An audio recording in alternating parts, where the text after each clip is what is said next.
আপনি কি জানেন কে সেই সুদর্শন পুরুষ যাকে এক পলক দেখার জন্য হাজার হাজার আরবের কুমারী মেয়েরা পাগল হয়ে গিয়েছিল, যাকে বিয়ে করার জন্য হাজার হাজার রাজকন্যা এবং মেয়েদের বাবারা পর্যন্ত সিরিয়ালে দাঁড়িয়েছিল?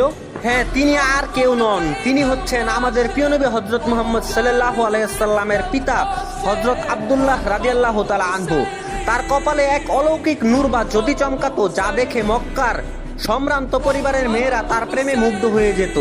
ইতিহাসের পাতায় উল্লেখ আছে, আরবের বড় বড় ধনাঢ্য পরিবারের শত শত নারী বিয়ের প্রস্তাব নিয়ে তার বাড়ির সামনে লাইন ধরত। এমনকি কেউ কেউ তো বিয়ের বিনিময়ে কয়েকশো উট এবং অডেল সম্পদ দেওয়ার ঘোষণা দিয়েছিল।